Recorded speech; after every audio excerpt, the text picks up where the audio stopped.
Hello दोस्तों, कैसे हैं आप सब। आई होप सब बढ़िया ही होगा। तो जैसे कि हमने पिछली वीडियो में हमने रूल्स ऑफ डिविजिबिलिटी के बारे में बता दिया था और लास्ट में मैंने आपको बताया था कि अगली वीडियो में हम आपको real number chapter number 1 real number जो आपका चैप्टर है उसकी पहली एक्सरसाइज स्टार्ट करते हैं। तो जैसे आप बोर्ड पे हमारे देख रहे हैं एक्सरसाइज 1.1 में सबसे पहले मोस्ट इम्पोर्टेंट पॉइंट है, आपको पहला क्वेश्चन इसी पे बनता है। क्या नाम है?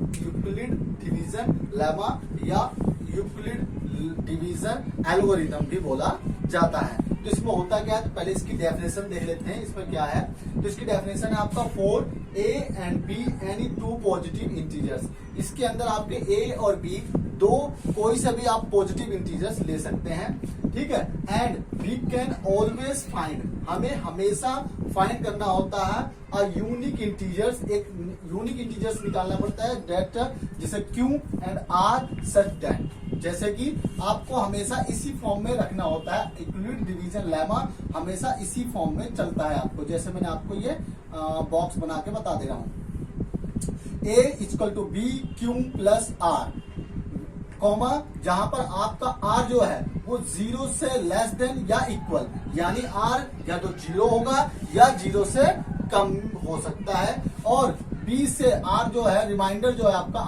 आर बी से भी छोटा होगा, ठीक है दोस्तों। तो इसके बाद मैंने लिखा है आपको it is a basic concept, ये आपका एक बेसिक कॉन्सेप्ट है and it is a restatement of division. ये रीस्टेटमेंट दो बार बार लिखने वाला एक स्टेटमेंट होता है, डिवीजन का बार बार लिखने वाला, एक ही प्रोसेस को बार बार करना होता है। तो यहाँ पर अब आपको बता देते हैं कि ए बी क्यू आर होते क्या है, उसको प्रोनाउन देख लेते हैं क्या है। तो ए इज कॉल्ड डिविडेंड, ए को हम क्या बोलते हैं? डिविडेंड बोलते हैं। क्या दोस्तों बोलते हैं? Dividend. And B is a call divisor, और बी को हम बोलते हैं डिवीजर, जिससे हम डिवाइड करते हैं। And Q is called quotient, तो क्वोशेंट क्या होता है? जो हमारा आंसर आता है। एंड लास्ट आपका R is called a remainder, ठीक है दोस्तों। तो ये आपको मैंने बता दिया, A for dividend, B for divisor, Q for quotient, R for reminder.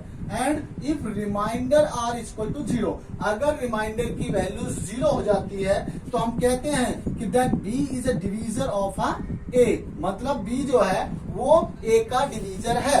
तो सपोज कोई भी एक नंबर है, जैसे आपने बहुत पहले आपने देखा होगा, तो हम जब डिवाइड करते हैं तो डिवाइड के निशान ऐसा लगता है आपका, इस तरह से हम डिवाइड के निशान बनाते हैं, ठीक है दोस्तों। तो इसमें होता क्या है आपका, ये आपका आगे सबसे पहले क्या चलता है? डिवीजर चलता है। तो हमने डिवीजर क्या माना है? बी माना है, तो इसको यहां रख लेते हैं, ठीक है दोस्तों। उसके बाद यहां डिविडेंड होता है, इसे अंदर वाले को हम क्या बोलते हैं? डिविडेंड बोलते हैं, ठीक है। तो डिविडेंड को हमने क्या माना है? आपने ए माना है, तो ये डिविडेंड मान लिया हमने, ठीक है। और उसके बाद यहाँ क्वोशेंट, हमारा जो आंसर आता है उसे क्वोशेंट बोलते हैं। तो इसको हम कैसे लिखते हैं? क्यू से डिनोट करते हैं। एंड लास्ट आपका भी इसमें से माइनस कर देते हैं, जो भी इसमें क्या आता है आपका आर निकलते आता है, इसको क्या बोलते हैं? रिमाइंडर बोलते हैं। रिमाइंडर क्या बोलते हैं दोस्तों? इसको हम रिमाइंडर बोलते हैं। तो इस तरह से तो डिवीजर, डिविडेंड, क्वोशेंट और रिमाइंडर, तो हमने ये अपने टेबल में देखते हैं। तो ये टेबल में आपको देखते हैं, तो जैसे सपोज आपको नंबर है, मैंने 5 दे दिया और इसको मैंने 625 को इसको डिवाइड कर रहा हूं मैं, तो ये 5 हो गया डिवीजर, ये हो गया डिविडेंड। अब हमें क्वोशेंट निकालना है, तो 6 बन जाए 6, 5 बन जाए 5 चला जाएगा, ऊपर आपका 12, 5 2 जा 10 चला जाएगा, और 5 उतार दिया हमने आपको, तो 5 पूरा चला जाएगा 25। रिमाइंडर क्या होगा? 0। तो क्वोशेंट ये आ गया और 5 भी आ गया। अब अगर मैं इसको रखते हैं, इसको इस वाले फॉर्म में आपको रखते हैं, तो देखते हैं क्या होता है। ए इक्वल टू आपका बी, हमने डिवीजर कितना है हमारा? बी 5, क्वोशेंट कितना है हमारा? 125, प्लस आर रिमाइंडर कितना है? 0, प्लस मल्टीप्लाई कर देते हैं, तो 625 प्लस 0 इक्वल टू 625, यानी डेट इज कॉल्ड अ ए आ गया। तो इसका मेरे कहने का मतलब क्या है कि भाई ए यानी डिवीजन, आपको डिविडेंड निकालना हो तो बी क्यू प्लस आर, ठीक है दोस्तों। तो इस तरह से मैंने आपको एक एग्जांपल देके आपको बता दिया कि आखिर में इक्वली डिवीजन लेमा है क्या। तो कुछ भी नहीं है, आपका बेसिक डिवीजन को आपका जो आपने 6, 7, 8 में हम आपको डिवीजन सिखाते हैं, सेम वही प्रोसेस है, बस यहाँ पर थोड़ा आपको उसके सिंबल्स के बारे में आपको उसमें बता दिया। भाई क्वोशेंट को हम क्यू बोलते हैं, रिमाइंडर को आर बोलते हैं, डिविडेंड को आप ए से डिनोट करते हैं, और बी यानी डिवीजर हो गया। तो इसलिए डेफिनेशन में हमने लिख लिया कि कोई भी दो नंबर जो पॉजिटिव इंटीजर्स हो, नेगेटिव नहीं पॉजिटिव इंटीजर्स, प्लस में नंबर ले लीजिए। And we can always find unique integers, हमें दो यूनिक इंटीजर्स निकालने होते हैं, Q एंड R निकाल लेते हैं, उनको हम इस फॉर्म में रख देते हैं आपको, तो हमारा आपका क्या आ जाता है, ये आपकी इक्विवेलेंट डिवीजन आपको निकल आता है। इसी पे हमने एक और फॉर्मूला बना लेते हैं, अगर इसी पे हम एक फॉर्मूला और भी बना सकते हैं।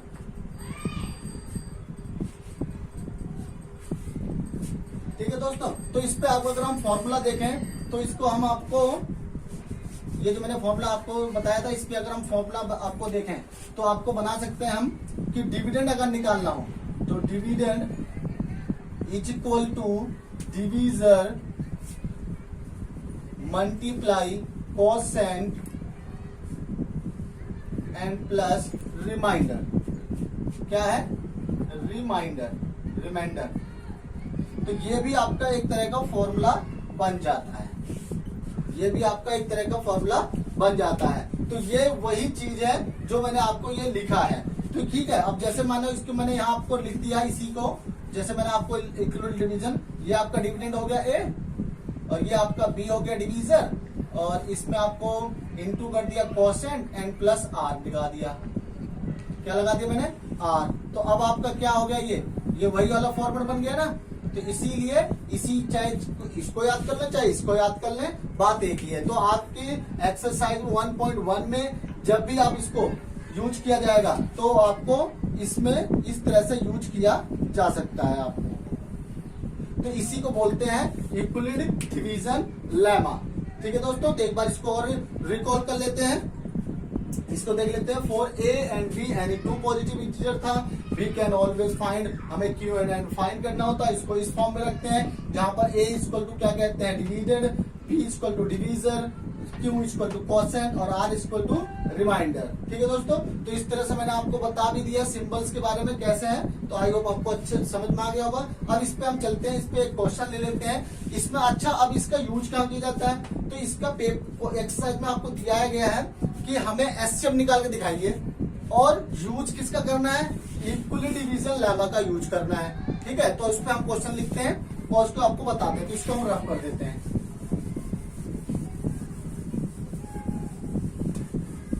तो अब इस पे किस तरह से हम एचसीएफ निकालते हैं वो हम आपको बता देते हैं। तो इस पे आपको एक्सरसाइज में दे रखा है आपको कि पहला ही क्वेश्चन दे रखा है आपको। पहला क्वेश्चन क्या दे रखा है इसमें कि यूज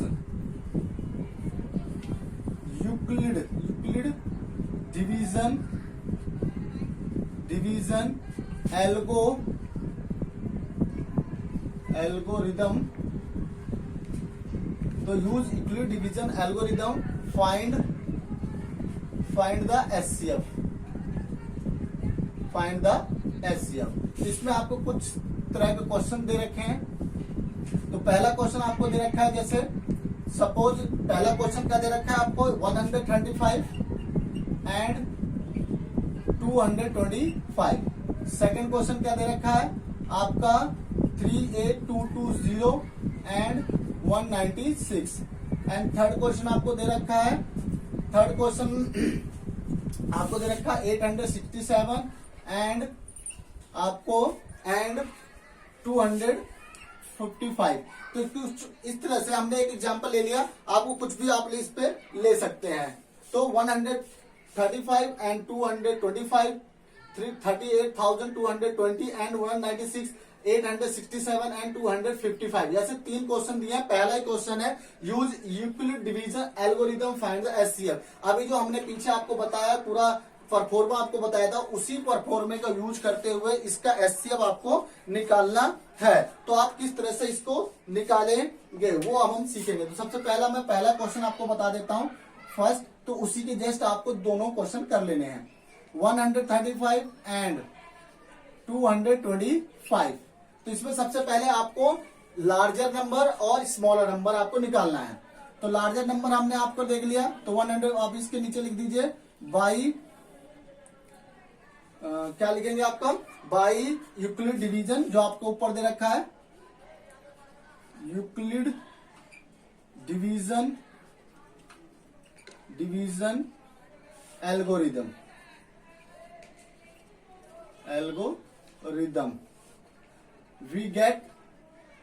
वी हैव, तो वी हैव हमने कैसे माना, A equal to B Q plus R, इस फॉर्म में रख लेंगे। तो ए इसका हमेशा आपको लार्ज नंबर रखना है, ए हमेशा लार्ज नंबर रखना है। तो लार्ज नंबर इन दोनों में से कौन सा हमारा, ये वाला है। तो 225 रखा, इक्वल टू बी यानी स्मॉलर नंबर आपको रखना है 135, यानी इसका मतलब क्या हुआ, इसको हम यहाँ रफली देख लेते हैं। तो डिवीजन हमारा 135 हुआ और डिविडेंड हमारा 225 होगा। अब हमें इसमें क्या निकालना है, क्वोशंट निकालना है। क्वोशंट निकालने के लिए अब इसमें आपको टेबल पढ़नी है, तो हमें 135 का तो टेबल आता नहीं है, तो हम क्या करेंगे, हमेशा हमें 2 नंबर का टेबल तो हमें आता ही है 13 का। अब 13 का टेबल पढ़ लो, 22 से ज्यादा नहीं होना चाहिए। तो 13 1 13, 13 2 26, तो ज्यादा हो रहा है, तो हमें सिर्फ 1 जा लेकर चलना है। तो 135 ले जाएंगे, 0 आपको घटा दीजिए, 9 आपका ये 9 आया, ये कट्टस। अब क्या करेंगे, तो इसका मतलब पहला स्टेप मेरा क्या हुआ कि 135 क्वोशंट मेरा इंटू 1 आया, रिमाइंडर मेरा 90 बच गया। अब हम नेक्स्ट स्टेप में क्या करेंगे, अब हम 90 को डिवीजर बना देंगे और ये आपका डिविडेंड बन जाएगा। तो जब ये 135 डिविडेंड, तो यानी 135 आपका डिविडेंड बन गया, इक्वल टू, अब डिवीजर की जो रिमाइंडर बचा था पहले स्टेप में, अब सेकंड स्टेप में ये आपका क्या बन गया, डिवीजर बन गया। अब डिवीजर, अब हमें क्वोशंट फिर निकालना है, तो क्वोशंट देख लेते हैं इसमें क्या है। तो 9 का टेबल पढ़ लीजिए, 9 1 9, 9 2 18, तो 2 जा नहीं सकता क्योंकि ज्यादा हो जाएगा। 19 2 180 होता है, इसलिए 1 ले जाइए, तो 90 1 90 ले जाइए। तो यानी पहला हमारा दूसरा स्टेप क्लियर हुआ, 5 में 5 घटा दीजिए, ये 45 आया। तो पहला दूसरा स्टेप हुआ कि फिर 1 गया आपका, क्वोशंट आपका 1 आया, प्लस रिमाइंडर 45 आया। देन अब फिर से आप क्या करेंगे, आपका 45 डिवीजर बन जाएगा और 90 जो ऊपर था वो आपका डिविडेंड बन जाएगा। तो देन 90 को हमने डिविडेंड बना दिया और जो रिमाइंडर बचा था दूसरे स्टेप में, तीसरे स्टेप में आपका क्या हो जाएगा, वो डिवीजर बन जाएगा। अब इसमें फिर क्वोशंट निकालना है, तो 45 2 पूरा 90 बार चला गया। अब रिमाइंडर क्या हो गया, 0 हो गया। अब जब रिमाइंडर आपका 0 हो गया, यहाँ पर रिमाइंडर आपका 0 आ गया, तो हम लिख सकते हैं 45 इंटू 2 यानी 2 बार चला गया एंड रिमाइंडर आपका 0 हो गया। तो जिस स्टेप में आपका रिमाइंडर 0 हो जाता है वही आपका, इसीलिए देयरफॉर ये इसीलिए आपका कह सकते हैं कि HCF of 135 and 225 equal to कितना आया, 45 आपका आंसर आ गया, एचसीएफ आ गया। तो कहने का मतलब जिस स्टेप में आपका रिमाइंडर 0 हो जाएगा तो जो डिविडेंड आपका जो डिवीजर होगा यानी बी की जो वैल्यू आएगी वही आपका एचसीएफ कहलाएगा। ठीक है दोस्तों, तो इस तरह से हमने आपको एक क्वेश्चन करके दिखा दिया। तो आई होप आपको अच्छे से समझ में आया होगा। एक बार और आपको रिकॉल करा देता हूं। तो जैसा भी आपको क्वेश्चन दिया है, सबसे पहले आप इसमें क्वेश्चन उतारेंगे, उसके नीचे लिखेंगे by equilateral division algorithm we have. तो उसमें आप इसका फॉर्मूला हमने जो पीछे बताया था, A equal to B Q plus R लिख लेंगे। फिर उसके बाद हम जो बड़ी नंबर है लार्जेस्ट डिजिट उसको ए मान लेंगे डिविडेंड एंड स्मॉलेस्ट को डी मान लेंगे डिवीजर, और फिर इसको इस तरह से डिवाइड कर लेते हैं और डिवाइड करते हुए स्टेप 1 स्टेप 2 स्टेप 3 ऐसे सो ऑन ऐसे चलते रहेगा जब तक रिमाइंडर 0 नहीं हो जाता, आप तब तक करते रहिएगा। ठीक है दोस्तों, तो जिस स्टेप में आपका रिमाइंडर 0 हो जाएगा उसी स्टेप में आपका जो डिवीजर होगा वही आपका एचसीएफ कहलाएगा। क्या होगा दोस्तों, एचसीएफ आपका कहलाएगा। ठीक है दोस्तों, तो इस तरह से आपको मैंने एक क्वेश्चन करा दिया और 2 क्वेश्चन आपका ये होमवर्क है आपका, ये आप खुद करके देखेंगे। अगर आपको नहीं आता तो आप कमेंट में लिखिए, हम आपको दोबारा इसको और अच्छे से बता देते हैं। ठीक है दोस्तों, तो अब इसके बाद इस वीडियो के ये मैंने आपको बता दिया। अब इसके बाद जो दूसरा इस पहले एक्सरसाइज में आपको 5th क्वेश्चन है, 5 क्वेश्चन है, 5 वाले क्वेश्चन में पहला क्वेश्चन मैंने बता दिया। अब उसके बाद दूसरा क्वेश्चन, तीसरा, चौथा, 5वां, ये आपके क्वेश्चन जो है वो नेक्स्ट वीडियो में आपको हम प्रोवाइड करा देते हैं। बिकॉज वो जो क्वेश्चन है वो आपके प्रूफ डेट है, तो प्रूफ डेट को और अच्छे से सीखेंगे। उसमें से 101% इसमें से 1 मार्क्स का एंड 2 और 3 मार्क्स का क्वेश्चन 100% सीबीएसई बोर्ड या यूपी बोर्ड जो भी हो, दोनों ही क्वेश्चन में पूछा जाता है। ठीक है दोस्तों, ठीक है दोस्तों, तो अब नेक्स्ट वीडियो में हम आपको मिलते हैं।